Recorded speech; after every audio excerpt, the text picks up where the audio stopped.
اس کے 6 باب کی آیت نمبر 6 17 اور 18 رومیوں کا خط. چنانچہ ہم جانتے ہیں کہ ہماری پرانی انسانیت اس کے ساتھ اس لیے مصلوب کی گئی کہ گناہ کا بدن بیکار ہو جائے تاکہ ہم آگے کو گناہ کی غلامی میں نہ رہیں. آیت نمبر 17 اور 18 بھی ہم دیکھیں گے. لیکن خدا کا شکر ہے کہ اگرچہ تم گناہ کے غلام تھے تو بھی دل سے اس تعلیم کے فرما بردار ہو گئے جس کے سانچے میں تم ڈالے گئے تھے اور گناہ سے آزاد ہو کر راست بازی کے غلام ہو گئے. شکریہ. خداوند کا کلام فرماتا ہے, خداوند کا بندہ روح القدس کی ہدایت سے لکھتا ہے کہ اگرچہ تم گناہ کے غلام تھے تو بھی دل سے اس تعلیم کے فرما بردار ہو گئے. کن کو لکھ رہا ہے؟ مسیحیوں کو, کلیسیا کو, کہ تم وہ لوگ ہو جو تعلیم کے فرما بردار ہو گئے ہو. اس تعلیم کے جو روح القدس کے وسیلہ سے خدا کی طرف سے اس کے بندہ کو ملی ہے, اس تعلیم کے فرما بردار ہو گئے ہیں, خدا کے کلام کے فرما بردار ہو گئے ہیں. تو اس کا اثر کیا ہوا؟ اور گناہ سے آزاد ہو کر راست بازی کے غلام ہو گئے. تو اس کا فائدہ یہ ہوا ہے تعلیم کے یعنی خدا کے کلام کے فرما بردار ہونے کا فائدہ کیا ہوا ہے؟ لکھا ہے کہ گناہ سے آزاد ہو کر راست بازی کے غلام ہو گئے ہیں. گناہ سے آزاد ہو گئے ہیں. پہلے گناہ کی غلامی میں تھے, گناہ گار تھے, گناہ کی غلامی میں تھے, لیکن اب کیا ہوا ہے؟ خدا کے کلام کی فرما برداری میں آ جانے کی وجہ سے اب ہم کیا ہو گئے ہیں؟ اب آزاد ہو گئے ہیں, راست بازی میں آ گئے ہیں. اور اب ہم کس کے غلام ہو گئے ہیں؟ راست بازی کے. تو راست بازی کے غلام ہو جانے کا مطلب راست بازی کو پا لینا, راست بازی کا ہو جانا, راست باز ہو جانا. تو جب ہم راست باز ہو گئے ہیں تو ہم کیا ہو گئے ہیں؟ اب ہم گناہ سے آزاد ہو گئے ہیں. گناہ کی غلامی سے ہمیں نجات مل گئی. اب ہم غلام نہیں رہے. تو ہمیں آزادی مل گئی ہے. ہمیں یہ جو آزادی ملی ہے, ہمیں کس چیز سے آزادی ملی؟ کس چیز سے ہم آزاد ہو گئے ہیں؟ ایک تو ہم نے پڑھ لیا کہ ہم گناہ سے آزاد ہو گئے ہیں. اسی خط میں پولس رسول کا خط رومیوں کے نام 8ویں باب کی اگر ہم پہلی اور دوسری آیت کو دیکھیں تو یہاں ایک اور چیز کا بھی ہمیں ذکر ملے گا کہ گناہ کے علاوہ ہم اور کس چیز سے ہم نجات پا گئے ہیں, آزاد ہو گئے ہیں. بس اب جو مسیح یسو میں ہیں ان پر سزا کا حکم نہیں, کیونکہ زندگی کے روح کی شریعت نے مسیح یسو میں مجھے گناہ اور موت کی شریعت سے آزاد کر دیا. شکریہ. تو ہم نے پڑھا اور سنا آپ نے, کیونکہ زندگی کے روح کی شریعت نے مسیح یسو میں مجھے یعنی انسان کو مجھے گناہ اور موت کی شریعت سے آزاد کر دیا. تو کیا کر دیا جی؟ گناہ سے بھی آزاد کر دیا ہے اور موت سے بھی آزاد کر دیا ہے. وہ شریعت جو میرے لیے موت کا سبب تھی, جس کے سبب سے میں ہمیشہ کی زندگی نہیں پا سکتا تھا, تو خدا یسوع مسیح کے کفارے کی بدولت کیا ہوا ہے؟ ہم گناہ سے بھی بچ گئے ہیں, گناہ سے بھی آزاد ہو گئے ہیں, اور اس موت کے بھی حقدار نہیں رہے جس کے ہم سزاوار تھے, جس کے ہم حقدار تھے. اب ہم موت سے نکل کر اب ہم زندگی میں داخل ہو گئے. تو ہمیں دو چیزوں سے آزادی مل گئی ہے. ہمیں گناہ سے بھی آزادی مل گئی اور ہمیں موت سے بھی آزادی مل گئی ہے. اور یہ آزادی کس کے سبب سے ہے؟ اس کے بیٹے یسوع مسیح کے سبب سے, اس کے خون, اس کے لہو کے سبب سے. اور پھر لکھا ہے کہ جب ہمیں آزادی مل گئی ہے تو اب ہمیں کیا کرنا چاہیے؟ اگر ہم غلطیوں کے نام خط دیکھیں, مقدس پولس رسول کا خط غلطیوں کے نام, اس کا 5واں باب اور پہلی آیت ہی سے اگر ہم اسے پڑھیں تو خدا ان کے کلام میں لکھا ہے مسیح نے ہمیں آزاد رہنے کے لیے آزاد کیا ہے, بس قائم رہو اور دوبارہ غلامی کے جوئے میں نہ جڑو. آمین, ہاللیلویہ. تو ہم نے پڑھا جی کہ مسیح نے ہمیں آزاد رہنے کے لیے آزاد کیا ہے. تو جو خدا کے لوگ ہیں، خدا اپنے لوگوں کو کیسا دیکھنا چاہتا ہے؟ وہ انہیں آزاد دیکھنا چاہتا ہے، غلام نہیں. یعنی کس چیز کا غلام خدا ہمیں نہیں دیکھنا چاہتا؟ کس چیز کا نہیں؟ نہ گناہ کا غلام، نہ موت کا غلام، نہ انسانوں کا غلام، نہ حالات کا غلام. خدا ہمیں غلام نہیں دیکھنا چاہتا ہے، وہ ہمیں آزاد دیکھنا چاہتا ہے. تو لکھا ہے کہ مسیح نے ہمیں آزاد رہنے کے لیے آزاد کیا ہے. بس قائم رہو اور دوبارہ غلامی کے جوئے میں نہ جھکو. اب ان کے لیے، ان ایمانداروں کے لیے جو آزاد ہو گئے ہیں، جن کو خدا نے آزاد کر دیا ہے، اب ان کے لیے یہ لکھا ہے کہ دوبارہ غلامی کے جوئے میں نہ جھکو. کہ ایک دفعہ جب ہم آزاد ہو گئے ہیں، ہم گناہ سے آزاد ہو گئے ہیں، ہم موت کے پھندوں سے نکل آئے ہیں، تو اب ہم پھر ان کی طرف واپس نہ لوٹیں. ہم پھر سے خدا کے کلام کے خلاف نہ جائیں.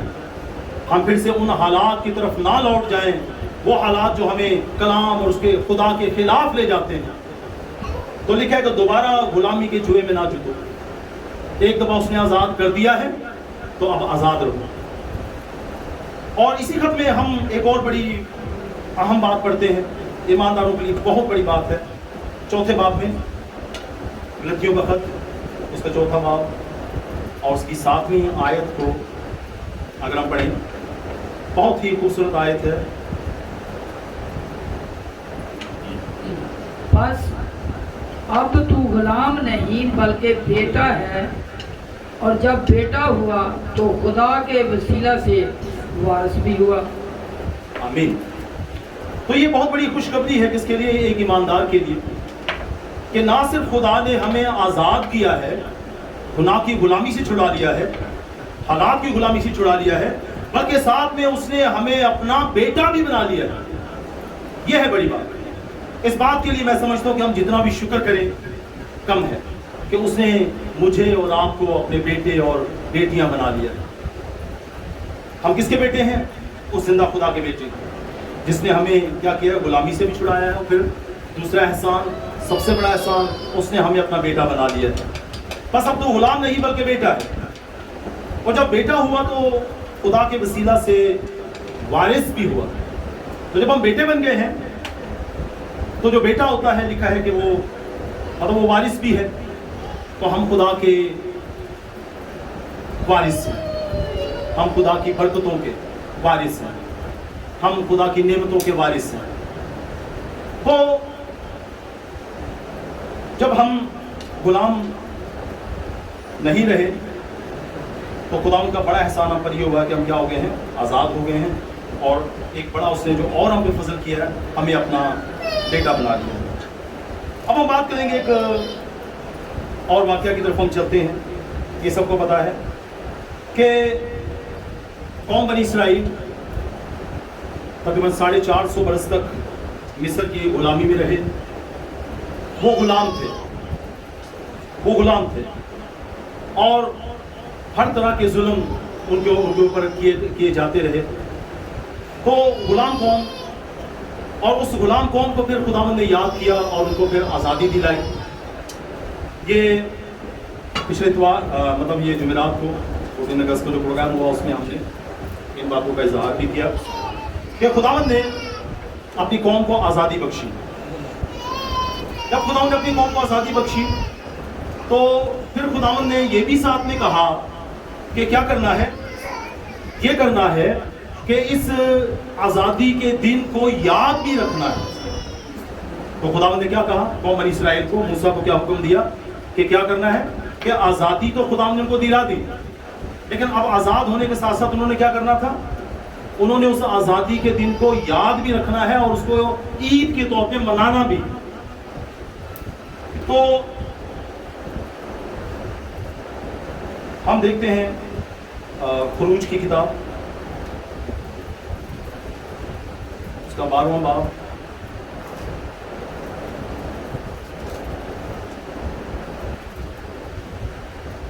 خروج کی کتاب اس کا 12واں باب، 2 اور 3 آیت.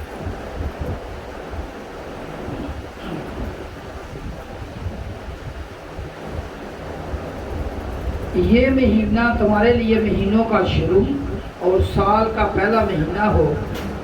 بس اسرائیلیوں کی ساری جماعت سے یہ کہہ دو کہ اسی مہینے کے 10ویں دن ہر شخص اپنے آبائی خاندان کے مطابق گھر پیچھے ایک برہ لے۔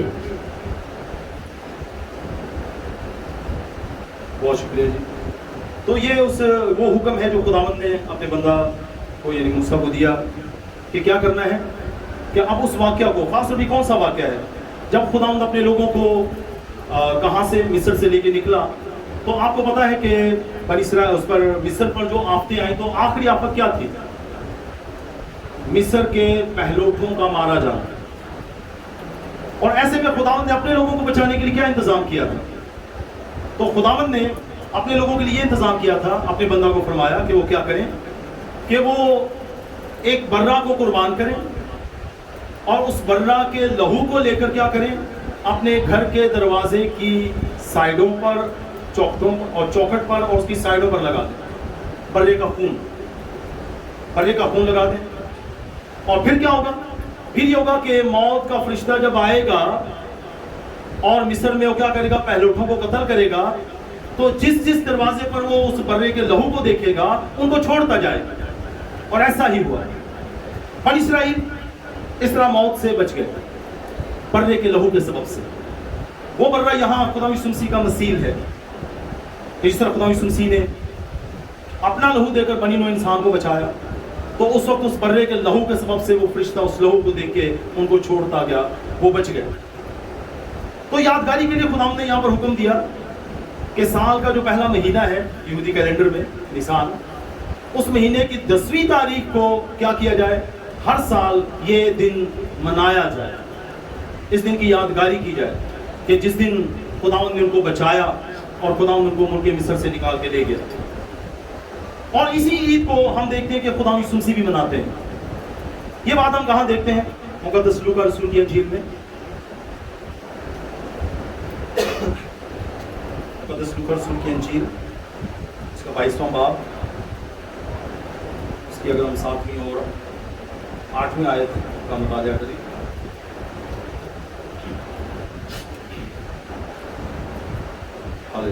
اور عید فطیر کا دن آیا جس میں فصح ذبح کرنا فرض تھا، اور یسوع نے پطرس اور یوحنا کو یہ کہہ کر بھیجا کہ جا کر ہمارے کھانے کے لیے فصح تیار کرو۔ انہوں نے اس سے کہا، تو کہاں چاہتا ہے کہ ہم تیار کریں؟ اس نے ان سے کہا، دیکھو، شہر میں داخل ہوتے ہی تمہیں ایک آدمی پانی کا گھڑا لیے ہوئے ملے گا۔ بہت شکریہ۔ یہ باقی واقعہ ہمیں پتا ہے کہ مطلب کیا ہوا، کہ یہ اسی عید کے یہی جو واقعہ تھا جو خداوند کے بندہ موسیٰ کو خداوند نے حکم دیا کہ اس دن کو یادگار کے طور پہ منانا ہے، عید کے طور پہ منانا ہے۔ یہ وہی موقع ہے، عید فصح ہے۔ تو عید فصح کے دن خداوند یسوع مسیح بھی جمع ہے، یہاں موجود ہے، اور اس نے اپنے شاگردوں سے کہا ہے، پطرس اور یوحنا سے کہا ہے کہ وہ فصح کو منانے کی تیاری کریں۔ اور اسی میں پھر ایک اور بڑا واقعہ ہوتا ہے اس واقعہ کے دوران، کہ جب وہ سارے وہاں پر جمع ہے، 12 رسول خدا یسوع مسیح موجود ہیں، تو وہاں پر ایک بہت ہی سمجھے کہ عظیم رسم ادا ہوتی ہے، جسے آج ہم عشاء ربانی کی رسم کے طور پہ جانتے ہیں۔ تو مسیحیوں کا فصح، یہودیوں کا فصح تو یہ تھا کہ وہ کیا کرتے، وہ اس عید پر ایک ایک برہ قربان کرتے اور پھر اس کو کھانے کا حکم تھا۔ لیکن اب یہ کہ اس کے بعد جب مسیح آ جاتے ہیں، خدا یسوع مسیح آ جاتے ہیں، ہم عشاء ربانی کے تناظر میں دیکھتے ہیں، تو وہ عید جو عید فصح تھی، اب وہ مسیحیوں کے لیے وہی عید اب عشاء ربانی بن گئی۔ یہ وہی دن ہے، یہ اسی دن کی رسم ہے۔ اسی دن یہ ہوا جس دن وہ برہ کو کھاتے تھے، اس کا گوشت کھاتے تھے۔ اسی دن خداوند یسوع مسیح نے ان کو گوشت دینے کے بجائے، جانوروں کا گوشت دینے کے بجائے، اس نے کیا کیا؟ اس نے روٹی لی اور توڑی اور ان کو دی اور کہا کہ یہ لو، یہ میرا بدن ہے۔ تو اس نے جسمانی روٹی نہیں، زمین سے پیدا ہوئی خوراک نہیں، اس نے اپنا بدن کھانے کو دے دیا اور اس نے اپنا لہو پینے کو دے دیا۔ یہ تھی حقیقی فصح یا فصح کی حقیقی عید۔ تو یہ جو فصح کی عید ہے اصل میں آزادی کی عید ہے۔ تو صحیح معنوں میں اگر ہم کہیں تو یہ جو آزادی کی عید ہے، جب ہم عشاء ربانی میں شریک ہوتے ہیں، اس رسم کو ادا کرتے ہیں، تو بنیادی طور پہ ہم جشن آزادی مناتے ہیں کہ اس دن ہمارے خدا یسوع مسیح نے ہمیں کیا کیا؟ آزادی دلائی۔ خدا یسوع مسیح نے ہمیں گناہ سے، موت سے اور تمام چیزوں سے آزادی بخشی۔ ہم دعا کرتے ہیں کہ خدا کیا کرے، ہم سبوں کے لیے اپنی رحمت کو جاری کرے اور خدا اپنے کلام کو سمجھنے کا فہم ہمیں بخشے، تاکہ ہم اس کے کلام میں دن بدن مزید بڑھتے چلے جائیں۔ آئیں ہم اپنے آپ کو بند کریں گے۔ ہاللیلویہ۔ دیر آش میں سجدے کروں، سجدے کروں، میں سجدے کروں۔